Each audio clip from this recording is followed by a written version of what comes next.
First contact and betrayal. The night sky over New York City blazed with an otherworldly light, casting an eerie glow across the sprawling metropolis. Dr. Elena Rodriguez, lead astronomer at the Global Space Initiative, stared at her computer screen in disbelief. The signal they had detected 3 months ago was no anomaly. It was a message, and its origin was unmistakably extraterrestrial. "We've done it," she whispered, her voice trembling with excitement. "We've made first contact." As news of the alien signal spread, humanity united in a way never before seen in history. Nations set aside their differences, pooling resources and knowledge to prepare for this monumental encounter. The message, once decrypted, seemed to promise peace and shared knowledge. Earth buzzed with anticipation, readying itself to join a larger galactic community. On the day of the scheduled arrival, millions gathered in cities across the globe, eyes turned skyward. The Zarkonian ships appeared as shimmering points of light, growing larger as they entered the atmosphere. Their sleek, crystalline structures defied Earth's aerodynamic principles, hovering effortlessly above major capitals. In Washington, D.C., President Amelia Chen stood on a specially constructed platform, flanked by world leaders and scientific advisors. A hush fell over the crowd as a beam of light materialized from the largest ship, and a tall, slender figure descended. The Zarkonian ambassador, with its iridescent skin and multiple eyes, approached the human delegation. President Chen stepped forward, hand outstretched in greeting. "On behalf of Earth, we welcome you in peace and friendship." The alien regarded her hand curiously, then extended a tentacle-like appendage. The crowd held its breath, witnessing history in the making. But as the Zarkonian's limb touched the president's hand, a blinding flash erupted from the ship above. Chaos erupted as energy beams lanced down from the Zarkonian fleet, targeting military installations and communication centers. The deafening roar of explosions shattered the momentary silence, and screams filled the air as people fled in panic. "It's a trap," shouted General Marcus Wong, pushing President Chen towards a waiting security detail. "Get her to safety." As world leaders were rushed to secure locations, the true intentions of the Zarkonian Empire became horrifyingly clear. This was no peaceful first contact. It was an invasion. Earth's military forces scrambled to respond, but they were woefully outmatched. Zarkonian weapons cut through the most advanced human defenses like paper. Fighter jets were swatted from the sky, and naval fleets were vaporized in seconds. In the midst of the chaos, Dr. Rodriguez and her team worked frantically to analyze the Zarkonian technology. "Their energy signatures are off the charts," she reported to the emergency response team. "We've never seen anything like this." As major cities fell to the alien onslaught, survivors sought refuge underground. The New York subway system became a makeshift bunker, with thousands huddled in the tunnels. Among them was Jack Harper, a former Marine turned high school teacher. "We can't just sit here and wait to die," Jack said to the frightened faces around him. "We need to fight back." A young woman named Zoe, her face streaked with dirt and tears, looked up at him. "How? Did you see what they did to our military? We don't stand a chance." Jack's eyes blazed with determination. "Maybe not in a straight fight, but we got something they don't expect. The human spirit. We've faced extinction before, and we've always found a way to survive." As if to punctuate his words, a massive explosion rocked the tunnel. Dust and debris rained down on the huddled masses. Jack sprang into action, organizing people to shore up weakened sections of the tunnel and tend to the injured. Above ground, the Zarkonian forces methodically destroyed Earth's infrastructure. Major landmarks crumbled, power grids failed, and governments struggled to maintain any semblance of control. But even as hope seemed lost, pockets of resistance began to form. In the ruins of London, a group of hackers led by the brilliant but eccentric Finn O'Malley discovered a curious anomaly in the Zarkonian communication systems. "There's a pattern here," Finn muttered, his fingers flying over a salvaged keyboard. "If we can just crack it." Meanwhile, In the dense jungles of Brazil, an unlikely alliance formed between indigenous tribes and stranded scientists. They observed the alien invaders, noting patterns in their behavior and potential weaknesses in their seemingly impenetrable armor. As the first day of the invasion drew to a close, Earth lay battered and bruised, but not broken. In hidden bunkers, subway tunnels, and remote outposts, the seeds of resistance were taking root. Humanity had been knocked down, but it refused to stay down. Dr. Rodriguez, working tirelessly in a makeshift lab, made a startling discovery. The Zirconian technology, she explained to her weary colleagues, it's not just advanced, it's adaptive. But that might be its weakness. If we can introduce enough variables, we might be able to overload their systems. In Washington, President Chen emerged from a secure facility, her resolve hardened by the day's events. In a global broadcast patched through remaining communication networks, she addressed the people of Earth. My fellow humans, today we face the greatest threat in our history. The Zirconian Empire came to our world promising peace, only to betray us in the most horrific way imaginable. But they have underestimated us.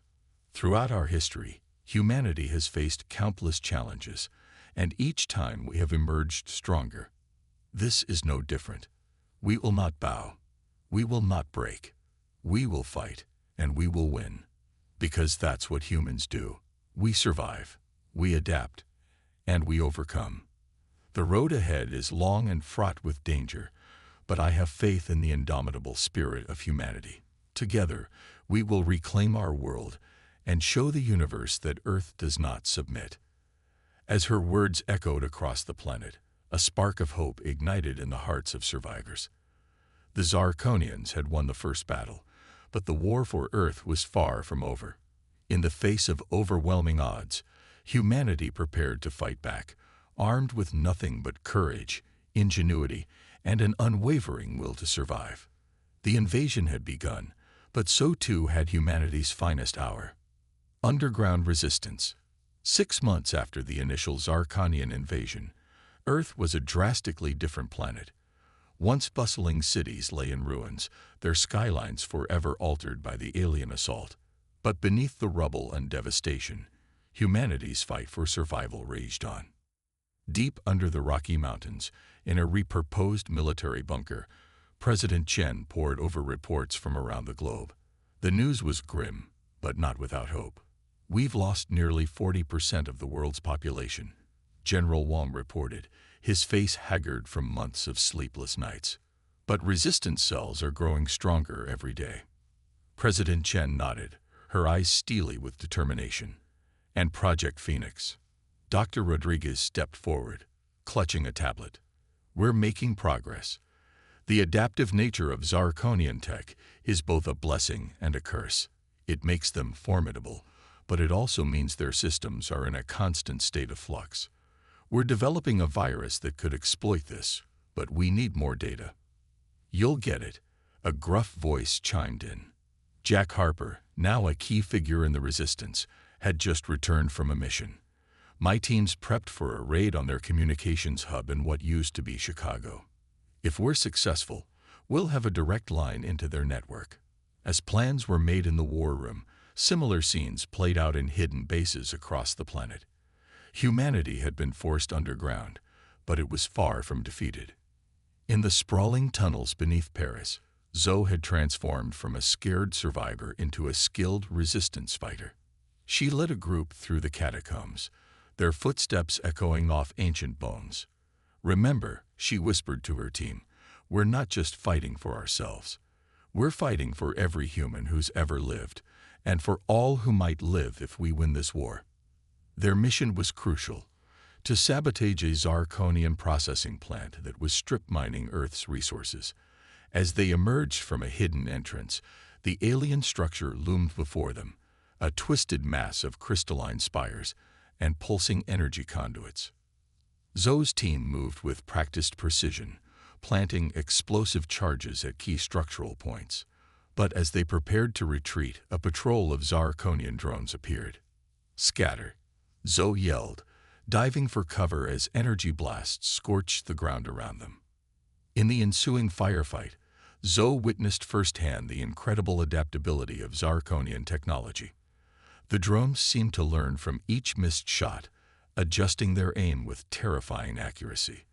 But humans had their own form of adaptability, creativity under pressure. "The coolant pipes," shouted one of her teammates. Understanding immediately, Zoe fired at the facility's exposed cooling system. Superheated steam burst forth, shorting out the drone's sensors. In the confusion, the team made their escape, the facility erupting into flames behind them. Similar acts of sabotage and guerrilla warfare played out across the globe. In the Amazon, indigenous warriors armed with EMP arrows developed by stranded engineers brought down Zarkonian scout ships. In the ruins of Tokyo, a network of civilian hackers led by a teenager named Hiro constantly probed for weaknesses in the alien information systems. But for every victory, there were setbacks. The Zarkonians responded to human resistance with brutal efficiency, leveling entire regions suspected of harboring rebels. The human population continued to dwindle, and resources grew scarcer by the day. In London, Finn O'Malley's team of hackers worked tirelessly to crack the Zarkonian communication codes. "It's like trying to solve a puzzle where the pieces keep changing shape," Finn muttered, his eyes bloodshot from staring at screens. But their perseverance paid off.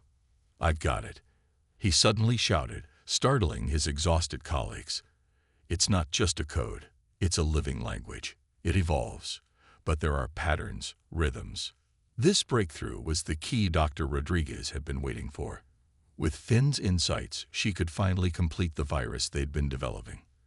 But delivering it to the heart of the Zarkonian network would be a suicide mission. Back in the Rocky Mountain bunker, Jack Harper volunteered for the task. "I'll get your virus where it needs to go," he told Dr. Rodriguez. "Just make sure it works." As preparations for this crucial mission got underway, a discovery in Australia provided an unexpected ray of hope. A team of survivors, led by Aboriginal elder Marley Cooper, had found something extraordinary in the outback. A downed Zarkonian ship, mostly intact. "The crew's dead," Marley reported via a secure channel, "but the ship's systems are operational. And there's something else. Data crystals. Loads of them. Looks like these buggers were scientists, not soldiers."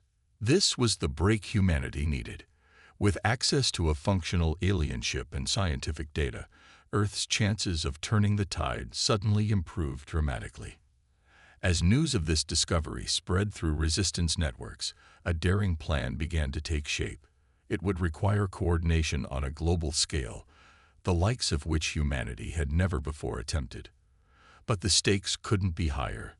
The very survival of the human race hung in the balance. President Chen addressed the leaders of the resistance cells worldwide.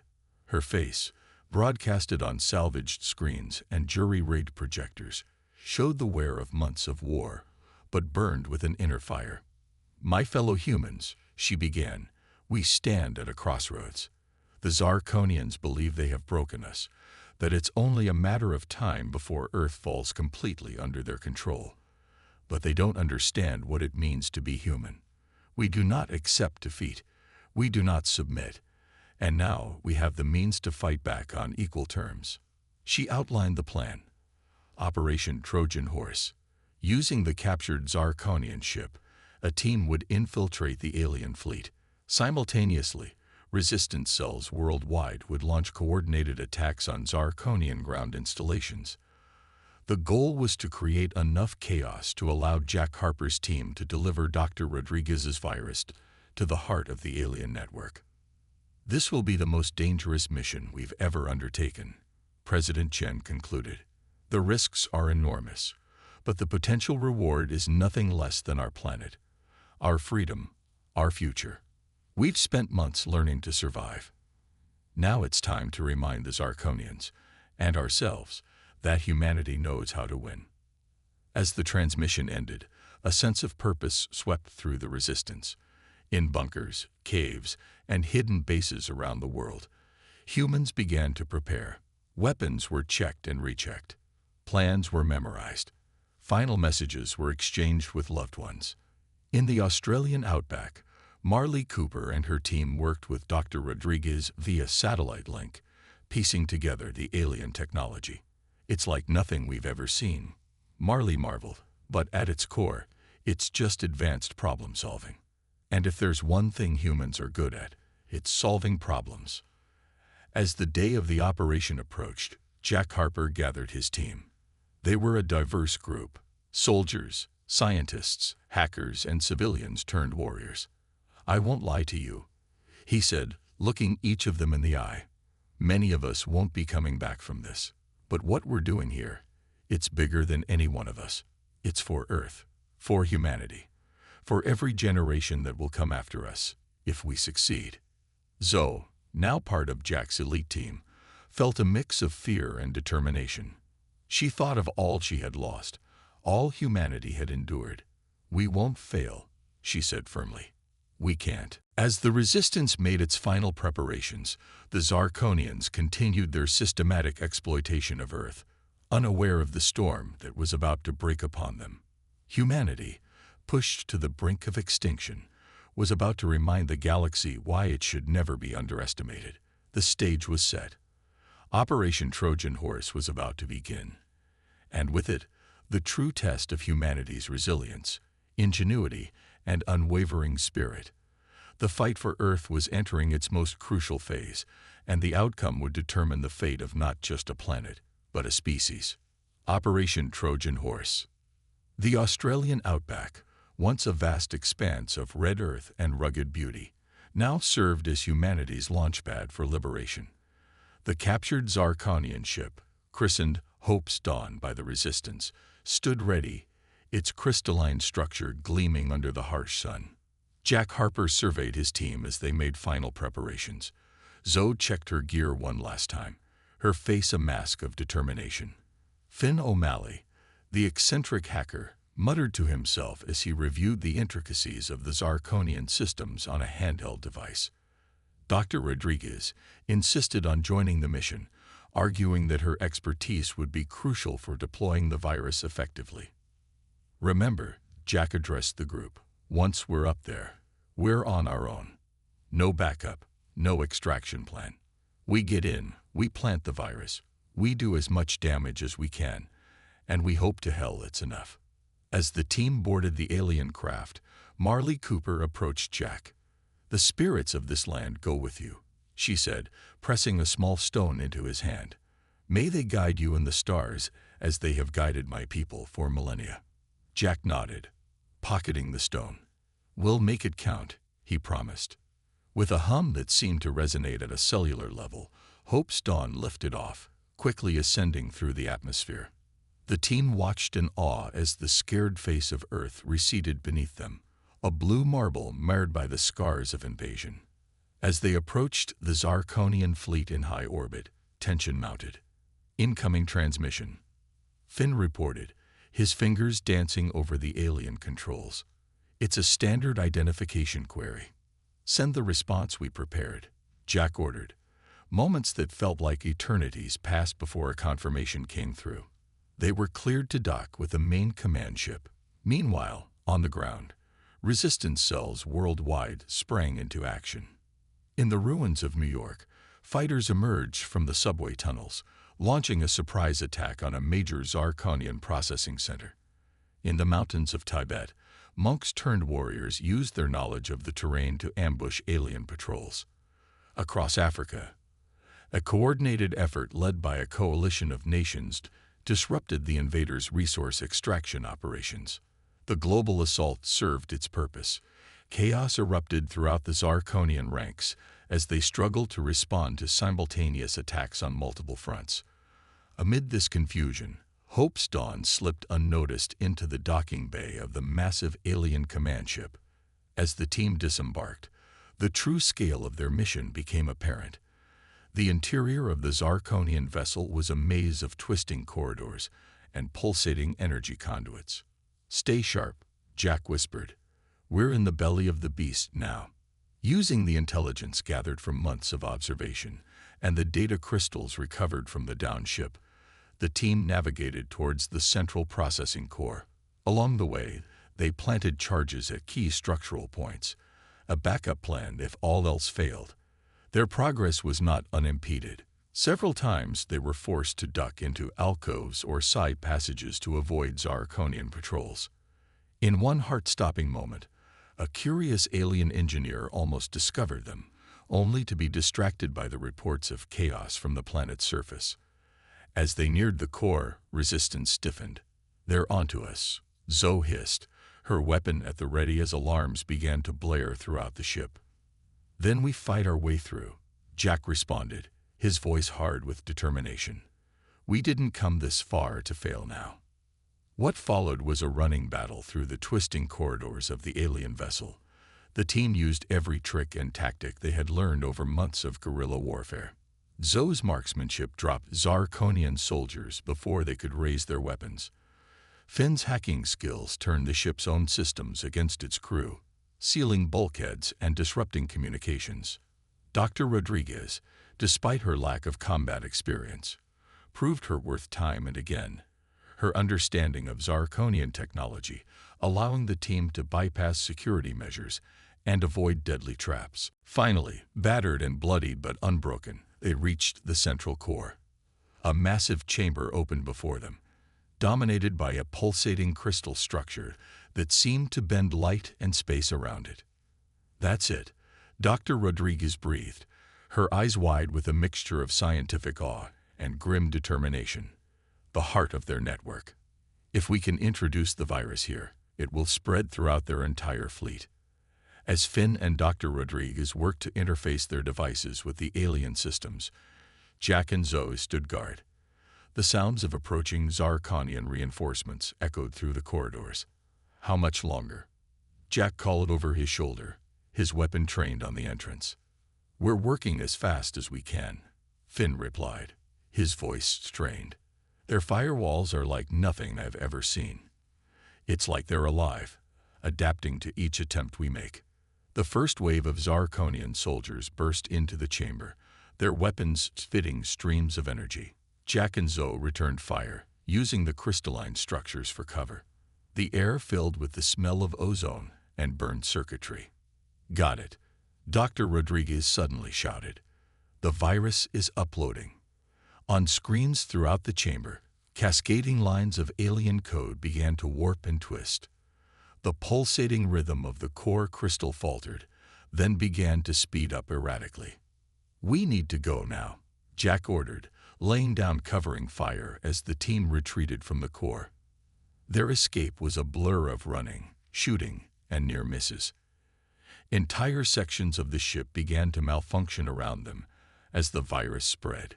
Gravity failed in some corridors, while others were plunged into darkness or filled with noxious gas. When they finally reached Hope's Dawn, they found the docking bay in chaos.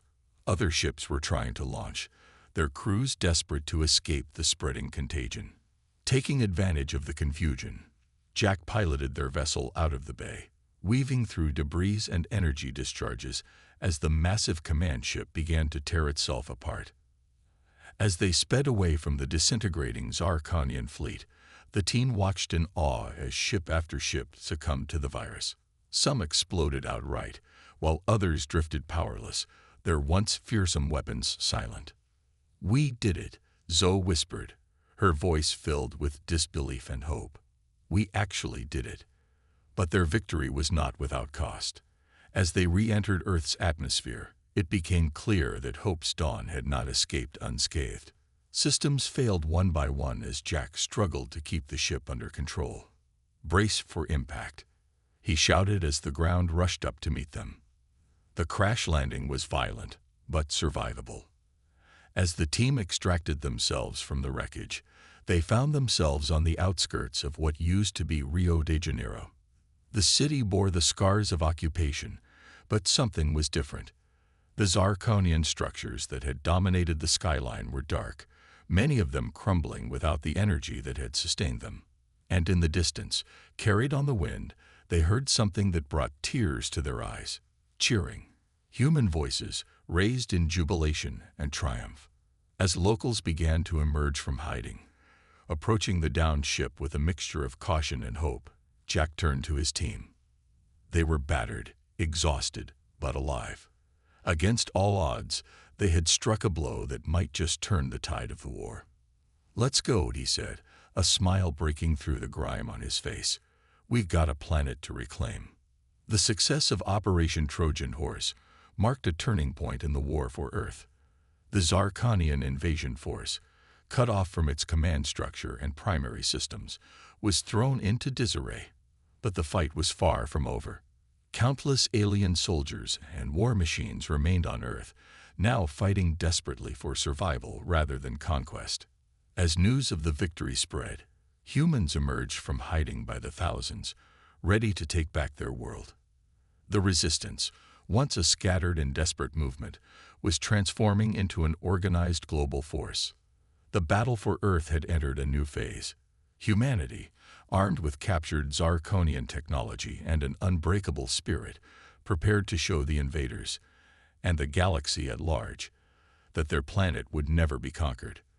The war that began with a betrayal was about to end with humanity's finest hour. The battle for Sol. The success of Operation Trojan Horse had changed the landscape of the war, but Earth was far from secure. As the Zarkonian fleet in orbit lay crippled by the virus, their ground forces fought with increasing desperation. The struggle had evolved from an invasion into a grueling war of attrition. In the months that followed, humanity pushed back against the alien occupiers with renewed vigor.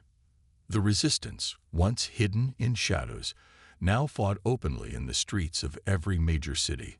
Ordinary civilians, emboldened by the recent victory, joined the fight armed with everything from salvaged Zarkonian weapons to improvised explosives.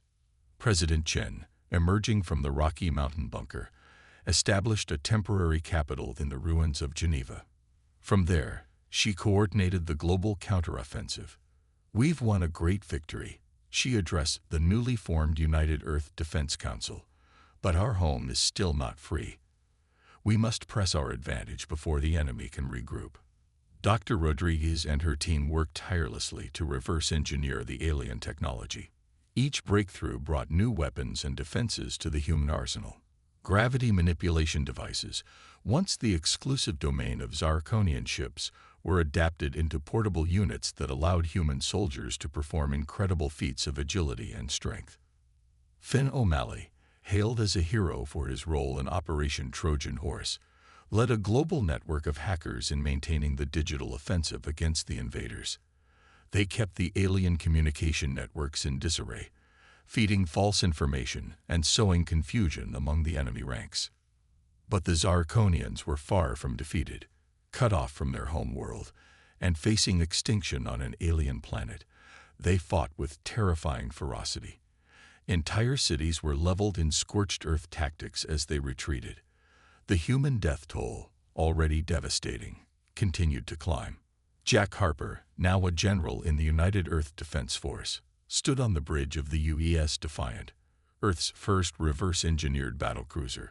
Beside him, Zoe, his second-in-command, studied tactical readouts of the ongoing space battle above Mars. "They're making another push for the Phobos shipyards," Zoe reported, her voice tense. The Zarkonians had established a fallback position on Mars early in the invasion, and now it served as their last stronghold in the solar system. Jack nodded grimly. "They're desperate for those resources. If they can repair their capital ships, they might just tip the balance back in their favor." He opened a channel to the fleet. "All ships, form up on the Defiant. We're going in." The space above Mars erupted into chaos as human and Zarkonian forces clashed. Energy beams lanced across the void, while swarms of fighters engaged in dogfights that spanned thousands of kilometers in seconds. The Defiant led the charge, its human crew working in perfect harmony with the adapted alien systems. On Earth, the ground war reached a fever pitch. In the jungles of Southeast Asia, Marley Cooper led a mixed force of indigenous warriors and resistance fighters in a daring raid on a Zarkonian stronghold. Their intimate knowledge of the terrain, combined with reverse-engineered cloaking technology, allowed them to strike deep behind enemy lines. As the battle raged, Dr. Rodriguez made a startling discovery. Analyzing captured Zirconian data cores, she uncovered the true reason behind the invasion. It wasn't just about conquest. She explained to a stunned President Chen, Earth sits at a critical juncture of spatial rifts. If they could control our planet, they could dominate interstellar travel across this entire sector of the galaxy. This revelation added new urgency to the war effort. Earth wasn't just fighting for its own survival, but to prevent the Zirconians from gaining a stranglehold on a significant portion of the Milky Way. Back in space, the battle for Mars reached its climax. The Defiant, heavily damaged but still operational, faced off against the last Zirconian dreadnought. "We've got one shot at this," Jack told his crew, his voice steady despite the chaos around them. "Let's make it count." In a maneuver that would be studied in military academies for generations to come, the Defiant used Mars' gravity to slingshot around the planet, approaching the dreadnought from its blind spot.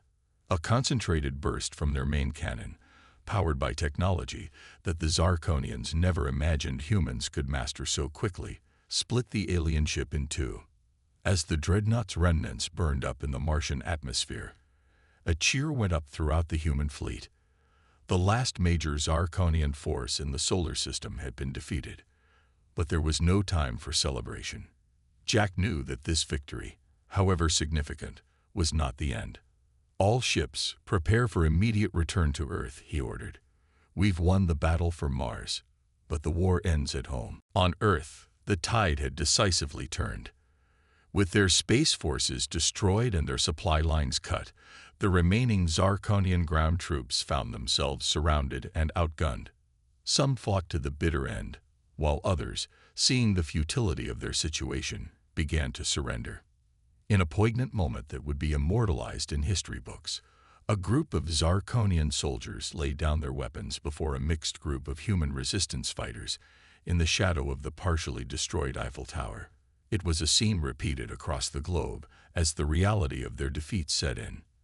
As Earth's victorious space fleet returned home, they were met with a bittersweet sight. The planet bore deep scars from the long and brutal war. Vast swathes of land had been rendered uninhabitable, and the population had been decimated. Yet amid the destruction, there were signs of hope. In the ruins of cities, plants began to grow, reclaiming the land. Humans emerged from shelters, blinking in the sunlight of a world that was finally, unequivocally, theirs again. President Chen, standing amidst the rubble of what was once the United Nations headquarters in New York, addressed the world. Her voice, carried on hastily repaired communication networks, reached every corner of the globe. "People of Earth," she began, her voice filled with emotion. "Today, we stand victorious. Through unimaginable hardship, in the face of an enemy that sought to extinguish us, we have prevailed. The Zirconian invasion has been defeated, and our world is free." She paused, allowing the weight of those words to sink in. "But our victory has come at a terrible cost. We have lost so much: our cities, our loved ones, the world as we knew it. Yet in our darkest hour, we discovered the true strength of humanity. We found unity in diversity, hope in despair, and an indomitable will to survive. As we look to the future, we face the monumental task of rebuilding our world. But we do so with new knowledge, new technologies, and a new place in the galactic community. The Zirconians came to conquer us, but in doing so, they have unleashed a power they never anticipated. A united human race, ready to take its place among the stars. Let this be a message to any force that would threaten our world. Earth does not submit. Humanity does not surrender. We stand, now and always, resilient and free. As her words echoed across a scared but liberated Earth, humans everywhere stood a little taller, their hearts filled with pride and hope for the future. The war was over, but humanity's greatest journey was just beginning. A new era for humanity. In the years following the Zirconian War, Earth underwent a transformation unlike anything in human history. The scars of battle slowly healed as humanity, with characteristic resilience, set about the monumental task of rebuilding their world. The aftermath of the war brought unprecedented global unity. Old national boundaries, already blurred during the resistance, now seemed largely irrelevant. The United Earth Government, born from the crucible of conflict, took on the challenge of coordinating the planet's reconstruction efforts. Dr. Elena Rodriguez, now heading the Global Science Initiative, led the charge in adapting and improving upon Zirconian technology. "We're not just rebuilding," she often said, "we're evolving." Under her guidance, cities rose from the ashes, designed with a harmony of human ingenuity and alien efficiency. In what was once the Sahara Desert, a massive arcology took shape, powered by zero-point energy harvested from the spatial rifts the Zirconians had coveted. Its gleaming spires and verdant terraces stood as a testament to humanity's newfound capabilities and their commitment to healing the planet they had nearly lost. Finn O'Malley, the hacker-turned-tech visionary, spearheaded the development of a global neural network that connected humans worldwide in ways never before imagined. "The Zirconians wanted to divide us," he said at the network's unveiling. "Instead, they've made us more connected than ever." But perhaps the most profound changes were happening beyond Earth's atmosphere. The shipyards of Mars, once a desperate last stand for the invaders, now bustled with activity as humanity built its first true interstellar fleet. Jack Harper, admiral of this new armada, oversaw the construction from the bridge of the flagship Phoenix. "We've got a lot of exploring to do," he told a group of eager cadets, many of whom had been children during the war. "And this time, we're going out there on our own terms." Zoe, now captain of her own ship, led the first diplomatic missions to nearby star systems. Humanity's tale of resistance and triumph had spread across the galaxy, and many alien civilizations were eager to establish relations with this emerging power. Not all of these encounters were peaceful. Some species, hearing of Earth's victory over the formidable Zirconian Empire, saw humans as a potential threat. But each challenge was met with the same determination and ingenuity that had saved Earth. Humanity had learned the hard way that the galaxy could be a dangerous place, and they were determined never to be caught unprepared again. 10 years to the day after the final battle of the Zirconian War, a historic event took place on the rebuilt grounds of the United Nations in New York. Representatives from a dozen alien species gathered alongside human leaders for the signing of the Galactic Concordat, a treaty of mutual defense and cooperation. President Chen, now in her final term, addressed the assembled delegates and the billions watching across Earth and beyond. "A decade ago, we stood on the brink of extinction, unknown and alone in the cosmos. Today, we stand as equals among the stars, offering our hand in friendship to all who would take it, and our shield to any who would threaten peace." As she spoke, the Phoenix and its fleet performed a flyover, their sleek hulls gleaming in the sunlight. They were joined by ships from Earth's new allies, a breathtaking display of unity that brought tears to the eyes of many who remembered the dark days of the invasion. In orbit, the first of Earth's space elevators neared completion, its nanotube tether stretching from the Amazon basin to a bustling station that would serve as humanity's gateway to the stars. Already, colonies were taking root on Mars, Europa, and even in the atmosphere of Venus. Humanity, for so long bound to its cradle, was spreading its wings. Yet, for all the wonders of this new age, Earth itself remained the heart of human civilization. In the rebuilt cities and healing wildlands, in the laughter of children who had never known the fear of alien overlords, the spirit that had carried humanity through its darkest hour continued to thrive. Marley Cooper, now an elder stateswoman representing Earth's indigenous peoples, often led visitors to a simple memorial in the Australian outback. There, near the site where Hope's Dawn had first taken flight, stood a monument listing the names of every known casualty of the war. "We must never forget," she would say, running her hand over the sun-warmed stone. "Not just the cost of our victory, but the unity that achieved it.